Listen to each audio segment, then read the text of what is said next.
Bipartisan Pennsylvania lawmakers announced marijuana legalization bill as neighboring Ohio readies the market launch across the border.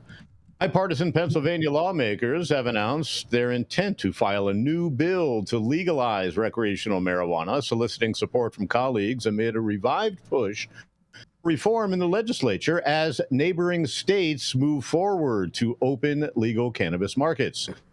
A co-sponsorship memo that was circulated on Monday, Representatives Aaron Coffer, Republican, and Emily Kincaid, Democrat, noted that a growing number of states have enacted legalization, including most recently Ohio, which is primed to open their market with the lion's share of their licenses perched on the border of Pennsylvania, as they seek to capture the Pennsylvania dollars in their markets.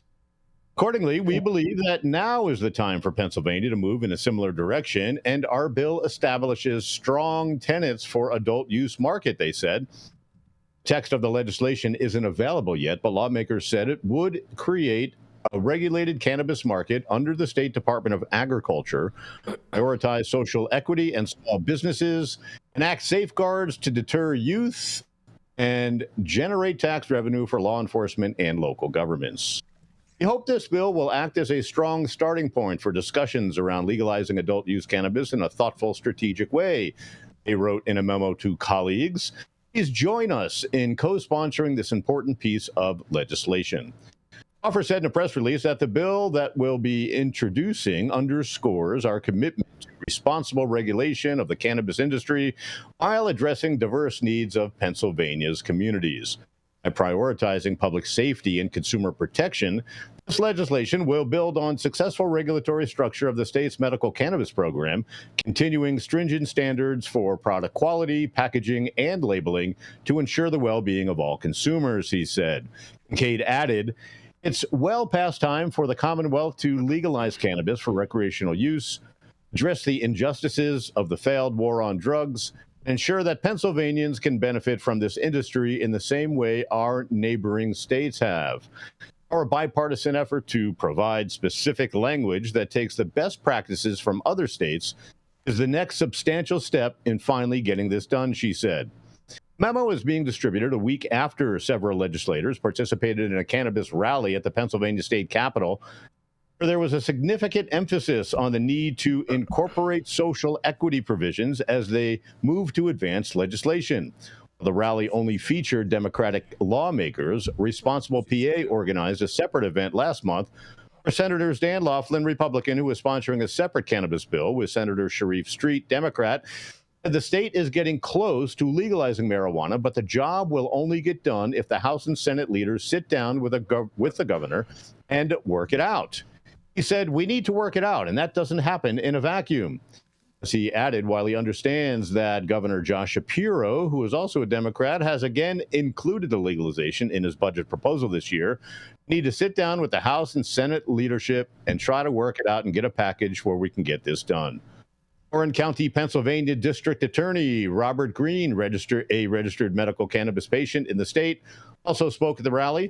In January, Green filed a lawsuit in federal court seeking to overturn a ban preventing medical marijuana patients from buying and possessing firearms. Meanwhile, last month, the governor's office said that the Biden administration's move to federally reschedule marijuana adds support for the effort to legalize cannabis in Pennsylvania. Pennsylvania House panels held a joint hearing to discuss marijuana legalization in April, with multiple lawmakers asking the state's top liquor regulator about the prospect of having that agency run cannabis shops. Also in April, members of the House Health Committee, a conversation centered on social justice and equity considerations for reform. That took place days after Representative Amon Brown, Democrat, filed a marijuana legalization bill that he described as grounded in safety and social equity. Brown said, I'm here to get this done. He has a personal experience with current marijuana policy. In a prior meeting in March, members focused on criminal justice implications of the prohibition and the potential benefits of reform. In another hearing in February, members looked at the industry perspective with multiple stakeholders from cannabis growing, dispensing, and testing businesses, as well as clinical registrants testifying. At the subcommittee's previous cannabis meeting in December, members heard testimony and asked questions about various elements of marijuana oversight, including promoting social equity and business opportunities, laboratory testing, and public versus private operation of a state legal cannabis industry.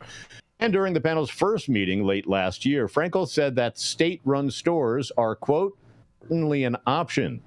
Is considering for Pennsylvania, similar to what New Hampshire Governor Chris Sununu, Republican, recommended for that state, though a state commission later shied away from that plan.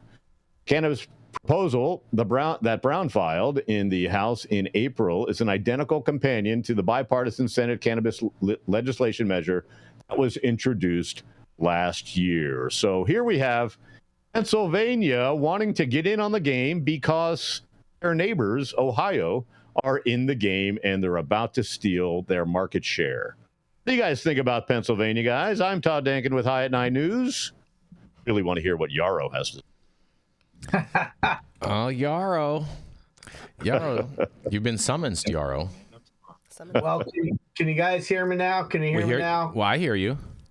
All right. So first off, let's keep it spicy. I got to stay on brand. Oh, boy. I find it really despicable to have an event where only one side of the aisle is invited and where there was only Democrats invited instead of having that be a bipartisan invitation and saying that we're having a separate thing with the Republicans, but the Republicans have a competing, non-congruent bill. That doesn't make any sense to me. I think cannabis is by its nature inclusive.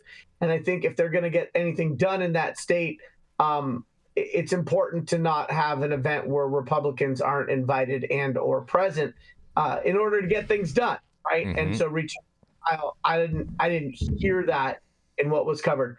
I appreciate that they are front-loading social equity. They are certainly saying the right things, but when they talk about taking best practices from other states, I think that's where New York really shit the bed. And so what best practices they take from other states and why they're taking those best practices and making sure that that best practice, are you moving away from me, Rico, or are you just messing with your camera? Because, hey, no, I'm just kidding. He's getting all sensitive. He's getting sensitive. He's like, fuck that, I'm zooming out. And so I think I think that it's really important when we are adopting policy from more mature markets to thoroughly stress test whether that is a cut and paste because, well, that's how they've done it, versus well, that's how they did it, and it worked really well compared with other things.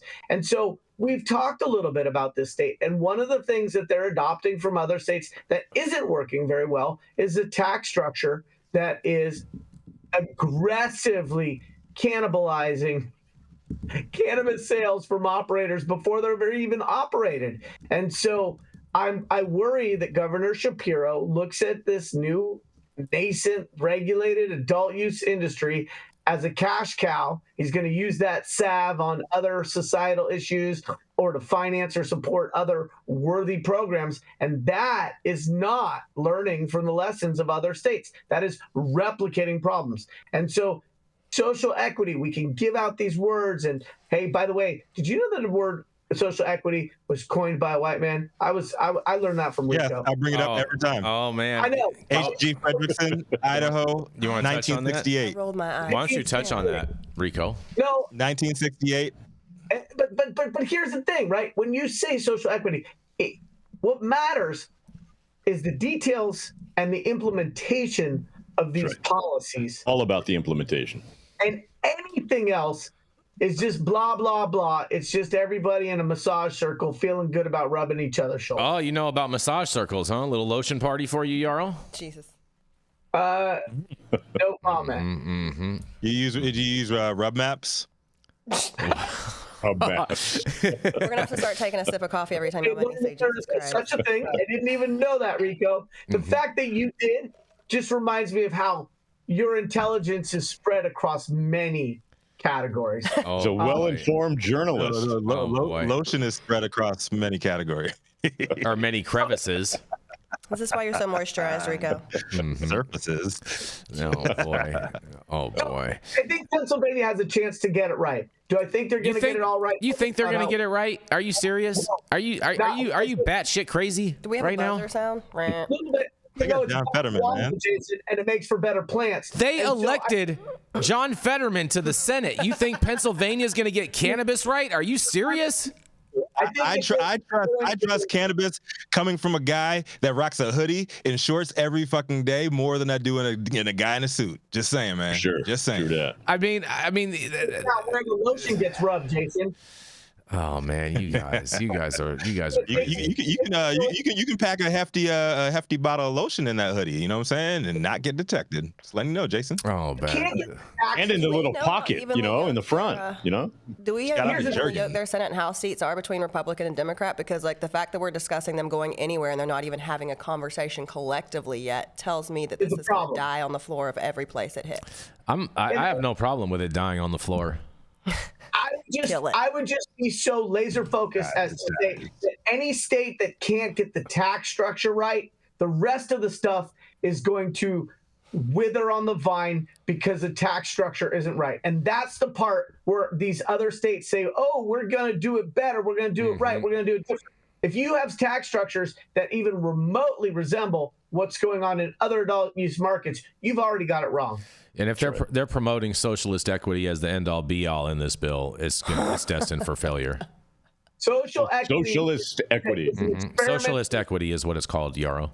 I don't know, not in this case. I mean, I don't think so. Because it is worth the effort. And even if it doesn't end up being what it was intended to be, we would be a worser society if we didn't try. Worser?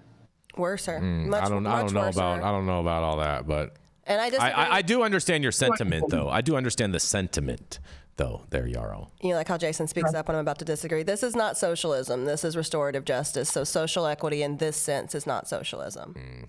Let you tell it. And by the way, can I just say, tell about it Tuesday. Worser is a word, okay? Do not fuck with my Scrabble game. What word is a word, Yarrow? Worser. Is Wordle still a thing? Worser? Is that like Worcestershire sauce? Worcester? No, that's a place in Massachusetts. Worcester, Massachusetts? Worser. All right, we're going to keep this train rolling. We're going to roll right into a commercial, and we're going to be right back.